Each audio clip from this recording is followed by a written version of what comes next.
በዩሮፓ ሊግ ግማሽ ፍጻሜ የመጀመሪያ ዙር ትናንትና ማንቸስተር ዩናይትድ አትሌቲክ ቢልባውን 3-0 በሆነ ውጤት አሸንፏል። ካዛሚሮን አንድ እንደዚሁም ብሩኖ ፈርናንዴሽ 2 ጎሎችን አስቆጥረዋል። ዩናይትድ የፍጻሜ ተፋላሚ ለመሆን ጨዋታውን ጨርሶት የተመለሰ ይመስላል። ከሜዳ ውጪ የተደረገ ጨዋታ ነው። ወደ ስፔን አምርቶ ያለፉት ዓመታት በጣም ተቸግሯል። በተለይም ደግሞ በዚህ ስቴዲየም በሳን ማሜስ ከዚህ አስቀድሞ ያደረጋቸውን 2 ጨዋታዎች ተሸንፎ ስለነበረ ትናንትናም እንደሚቸገር ሲጠበቅ ነበር። የመጀመሪያ 15-20 ደቂቃዎች ያንን የሚያሳዩ ነበሩ። አትሌቲክ ቢልባዎች የጀመሩበት መንገድ በጣም የሚያስደንቅ ነው። ኳስ ማንቸስተሮች እንዳይቀበሉ እንኳን ለማድረግ ጫና ፈጥረው ሲጫወቱ ነበረ። በፍጥነት ኳስ ነጥቀው ሙከራዎችን ለማድረግ ነበረ ሲሞክሩ የነበሩ። ፈጣንም ተጫዋቾች ስላሏቸው በተለይ የመስመር አጥቂያቸው ኒኮ ዊሊያምስን ጨምሮ ወንድሙም እንደዚሁ ይገኛልና በጣም ፈጣን ተጫዋቾች ያሉበት ቡድን ነው። ፊት መስመር ላይ ፈጣን ተጫዋቾች አሉና ማንቸስተር ዩናይትዶችን በማደናገር ኳስ እንዳይቀበሉ በማድረግ ጫና በመፍጠር ነው የጀመሩበት መንገድ የሚያስፈራ ነበረ። የነበረውን ግምት የሚያሳይ ነበረ። ከዛ በኋላ ግን ማንቸስተር ዩናይትዶች በደንብ ወደ ጨዋታ ተመልሰዋል። የመጀመሪያውን ጎል ካዛሚሮ ሲያስቆጥር ሃሪ ማጓየር ከመስመር ኳሱን ያሻገረበት መንገድ ከዛ በኋላ ኡጋርቴ በጭንቅላት መጥቶታል። አሲስት ያደረገው እሱ ነው ማለት ነው። ካዛሚሮ በጭንቅላት ነው ጎሉን ያስቆጠረው። ግን ሃሪ ማጓየር ከመስመር ያሻገረበት መንገድ ይህንን ተጫዋች በተደጋጋሚ እንድናደንቀው የሚያደርግ ነው። በዓለም አቀፍ ደረጃ የሱን ያክል መሳለቂያ የሆነ ተጫዋች ያለ አይመስለኝም። በርካታ ተጫዋቾች ብዙ የእግር ኳስ ደጋፊ ተሳልቆባቸዋል ይታወቃል በዓለም አቀፍ ደረጃ።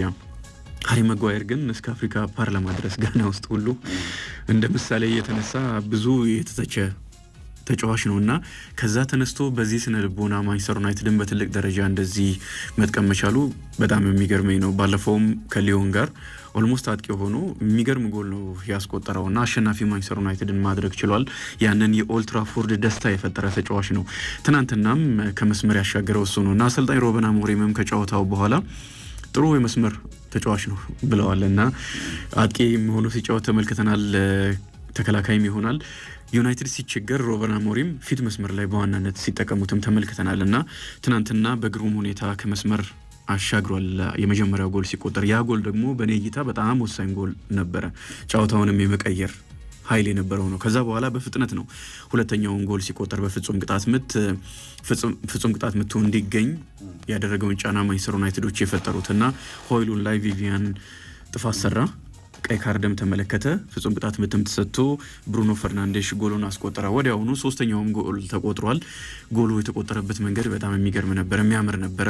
ኳሱን ያቀበለው አሲስት ያደረገው ኡጋርቴን ጨምሮ ጎሉን ያስቆጠረው ብሩኖ ፈርናንዴሽም ትናንትና በጣም አሪፍ ነበር። የመጀመሪያው አጋማሽ 3-0 ተጠናቀቀ። ሁለተኛውም አጋማሽ በዛው ነው የተጠናቀቀውና ማንቸስተር ሁሉን ነገር ጨርሶ ነው ከስፔን የተመለሰው። ከጨዋታው በኋላ ሆይሉንድም ከስፔን ጎል ሳይቆጠርበት የተመለሰ የማንቸስተር ስብስብ ነው ብሎ ገልጾታልና ጥሩ ውጤት ነው ትናንትና ያስመዘገበው። የቢልባው ለዩሮፓ ሊጉ በሚበዛ ድባብ ነበረ። ደጋፊዎች በሳን ማሜስ ትናንትና የነበረው ድባብ እጅግ በጣም ያስደስት ነበረ ለመመልከት። አንዳንድ ስቴዲየሞች እንደውም በዩሮፓ ሊጉ እንኳን አልተመለከትነውም ያንን ድባብ። እጅግ በጣም የሚያስፈራ ስቴዲየም ነው። በዛም በሚያስፈራ ስቴዲየም ውስጥ ነው ማንቸስተር ዩናይትዶች ትናንትና የመጫወት ግዴታ የነበረባቸው። በዛ ላይ ደግሞ የማሸነፍ ታሪክ በዚህ ስቴዲየም ላይ የላቸውም እና እንደ ማጀቢያ ተጠቅመውታል ማለት ነው። እንደ ማድመቂያ እንደውም ሌላ ስቴዲየም ላይ ሄዶ የሌላ ቡድን ደጋፊዎችን እንደ ማጀቢያ ተጠቅሞ ማሸነፍ ትልቅ ደስታን የሚሰጥ ይመስለኛል እና የማንቸስተር ዩናይትድ ደጋፊዎች ትናንት ምሽት በዚህ ደስታ ውስጥ አሳልፈዋል። ቀይ ካርዱ ግን ያው ብዙ ነገር ለውጧል ያለምንም ጥርጥር። ጎልም እንዲቆጠር ሆኗል። ከዛ በኋላ ምናልባት 2-0 ሆኖ በ11 ተጫዋች ቢሆን ግን አትሌቲክ ቢልባዎች አቅም እንዳላቸው ተመልክተናል። ማንቸስተር ዩናይትድ ትናንት በጣም አሪፍ ነበረ፣ እድልም አብሮት ነበረ በዛው ልክ ማለት ነው። ስለዚህ ሁለቱንም አንድ ላይ ተጠቅሞ አሸንፏል። በዋናነት ግን በጥሩ የጨዋታ በበላይነት ፈጽሟል። ጥፋቱም የተሰራው በማንቸስተር ዩናይትድ ጫና ስለሆነ ማለት ነው። አንዳንዶች ቀይ ካርዱ አይገባም፣ በቢጫ ካርድ ሊያልፉት ይገባ ነበረ ፍጹም ቅጣት ምቱ ከተሰጠ። ፍጹም ቅጣት ምትም ሰጥተው ዳኛው ቀይ ካርድ መስጠታቸው ተገቢ አይደለም የሚል ትችት ተመልክቻለሁ። ግን ደግሞ በሕጉ መሰረት ዳኛው የሰጡት ውሳኔ ትክክለኛ ውሳኔ ነው። በዛ ማንቸስተር ዩናይትድ ጫና ፈጥሮ በደንብ አሸንፏል። ያሸነፈበት ጨዋታ ነው የመልሱን ጨዋታ ኦልትራፎርድ ላይ ነው የሚያደርገው። ኦልትራፎርድ ላይ ዘንድሮ በጣም ተቸግሯል። ያለፈውም የሊዮን ጨዋታ ያንን የሚያሳይ ነው። ግን ደግሞ የ3-0 ውጤት ለመቀልበስ እጅግ በጣም አስቸጋሪ ይመስለኛል እና ማንቸስተር ዩናይትድ ወደ ፍጻሜ የሚያልፍበት እድል ከፍተኛ ነው። ወደ ፍጻሜ ካለፈ ደግሞ እና ዋንጫውን ካሸነፈ በትንሹ በአውሮፓ ቻምፒየንስ ሊግ የመሳተፍ እድል ያገኛል። ትልልቅ ተጫዋቾችን የማስፈረም እድል ያገኛል። ቢቢሲ ትናንትና ይዞት እንደወጣው መረጃ ደግሞ 70 ሚሊዮን ፓውንድ ያገኛል በመሳተፉ ብቻ። በጨዋታው ከጥሎ ማለፍ ሲያልፍ ከሊግ ፌስ ሲያልፍ የሚያገኘው ገንዘብ እንዳለ ሆኖ ሌሎችም ተጨማሪ የሚያገኛቸው ገንዘቦች እንዳሉ ሆነው በመሳተፉ ብቻ 70 ሚሊዮን ፓውንድ ያገኛልና ይህም ተጫዋች እንዲያስፈርም በቀጣይ ያለውን ጉዞ እንዲያጠናክር የሚረዳው ይሆናል። ትልቅ ድል ነው ትናንት ያስመዘገበው። ሌላኛው አሪፉ ነገር ለማንቸስተር ዩናይትድ አማድ ዲያሎና ዴሊክት መመለሳቸው ነው። በተለይ አማድ ዲያሎ መመለሱ በዚህ የውድድር ዓመት እስኪጎዳ ድረስ የማንቸስተር ዩናይትድ ምርጡ ተጫዋች ነው በሚል ሲሞገስ ስለነበረ የእሱ መመለስ በጣም አስፈላጊ ነበር።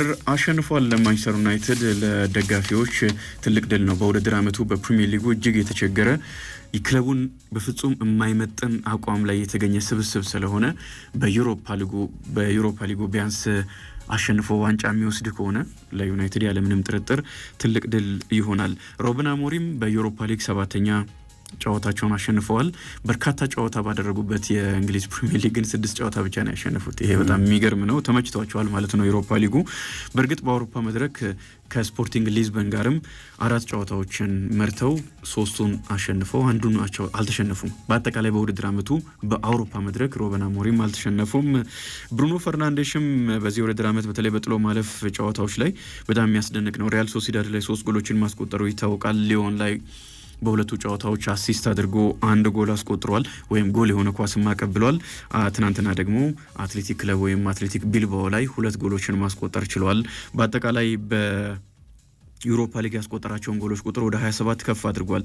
ፒየር-ኤመሪክ ኦባሜያንግ ነው 34 ጎሎችን አስቆጥሮ የሚመራውና እሱ አጥቂ ነው። ብሩኖ ፈርናንዴሽ አማካይ ሆኖ ነው ይሄን እያደረገ የሚገኘው። በአሲስትም ከድሬስ ሜርቴንስ ጋር ተስተካክሏል። በዩሮፓ ሊግ ታሪክ ከፍተኛውን ጎል የሆነ ኳስ ያቀበለው ብሩኖ ፈርናንዴሽ ነው። ድሬስ ሜርቴንስም ከሱ ጋር እኩል ይሄንን ማድረግ ችሏል። ሌላኛው ጨዋታ በቶተናምና ቦዶ ግሊምስ መካከል የተደረገ ጨዋታ ነው። ቶተናም 3-1 በሆነ ውጤት አሸንፏል። ብሬናን ጆንሰን፣ ማዲሰን እና ሶላንኬ ናቸው ለቶተናም ጎሎችን ያስቆጠሩት። ለቶተናምም እጅግ አስፈላጊ ጨዋታ ነው። ምናልባት በፍጻሜው ሁለቱን የእንግሊዝ ክለቦች ልንመለከት እንችላለን። ማንቸስተር ዩናይትድን እና ቶተናምን።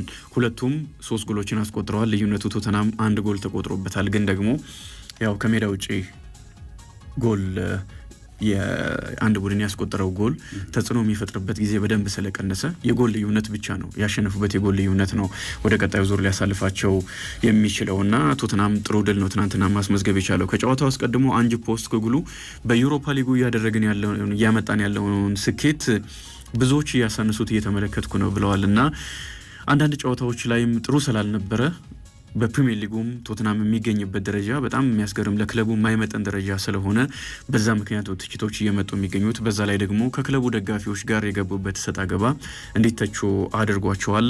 አንዳንድ የክለቡ ተጫዋቾች ከአሰልጣኙ ጋር ስምሙ አይደሉም የሚሉ መረጃዎች እየወጡ ይገኛሉ። በእነዚህ ምክንያቶች በዩሮፓ ሊጉ ቶተናም እያደረገ ያለው ጉዞ በእርግጥ የተሸፈነ ይመስላል። ግን የግማሽ ፍጻሜ ተፋላሚ ነው። ትናንትና አሸንፏል። ለፍጻሜ የመድረስ ትልቅ እድል አለው። በፍጻሜው ደግሞ ተጋጣሚውን አሸንፎ ዋንጫውን የሚወስድ ከሆነ ያለምንም ጥርጥር በፕሪሚየር ሊግ ዘንድሮ አንጅ ፖስቴኮግሉ ያደረጉ ያሉትን መጥፎ ጉዞ የሚያስረሳ እንደሚሆን እገምታለሁ። አንደኛ የቻምፒየንስ ሊግ ተሳትፎ ቦታን ያገኛል ቶተናም። ሁለተኛ ደግሞ በአውሮፓ ሁለተኛውን ትልቁን ዋንጫ ነው የሚያሸንፈው። አርሰናልም ተቀናቃኛቸውም ይህንን ዋንጫ በአዲሱ ቅርጽ ማሸነፍ አልቻለም እና ያው በሰሜን ለንደን የሚኖረው ትንቅንቅ ይጠበቃል። ይህን ዋንጫ የሚያሸንፍ ከሆነ ቢያንስ ከአርሰናል ደጋፊዎች ጋር ደረታቸውን ነፍተው የሚከራከሩበትን እድል የሚፈጥሩ ይሆናል። አንጅ ፖስቴኮግሉም ሁልጊዜ አዲስ ክለብ ከያዙ በሁለተኛው ዓመት ዋንጫ ያሸንፋሉ። ይህንም በዚህ የውድድር ዓመት መጀመሪያም ተናግረዋል። ቶተናም በጣም መጥፎ በነበረበት ጊዜ ነው የተናገሩትና በፕሪሚየር ሊጉ በተሸነፈ ቁጥር በዚህ የውድድር ዓመት ሁለተኛው ዓመት ላይ ዋንጫን አሸንፋለሁ የሚል ታሪክ ያላቸው አሰልጣኝ፣ ይህንንም የተናገሩ አሰልጣኝ ዘንድሮ ላይ ሳካላቸው ነው በሚል በደንብ ጫና ይፈጠርባቸው ነበርና ያንንም የሚያረጋግጡበት ይሆናል። ትናንትና አሪፍ ድል አስመዝግበዋል። ቦዶ ግሊምት በኖርዌይ ሰሜን ጫፍ ላይ የሚገኝ ክለብ ነው። ቦዶም በጣም ትንሽ ከተማ ነች። አብዛኞቹ መረጃዎች እስከ 55,000 ህዝብ ብቻ ያለባት ከተማ እንደሆነች ነው መረጃዎች ይወጡ የሚገኙትና ግን ትልልቅ ክለቦችን እያሸነፈ እዚህ የደረሰ ነው። በሊግ ፌዝ አንደኛ ሆኖ ያጠናቀቀው ላዚዮን ጭምር ያሸነፈ ቡድን ነው ቦዶ ግሊምት። ስለዚህ ዝቅተኛ ግምት የሚሰጠውን ክለብ አይደለም ትናንትና ቶተንሃም ያሸነፈው ለማለት ነው። በኮንፈረንስ ሊግ ቶተንሃም ቼልሲ አሸንፏል 4-1 በሆነ ውጤት።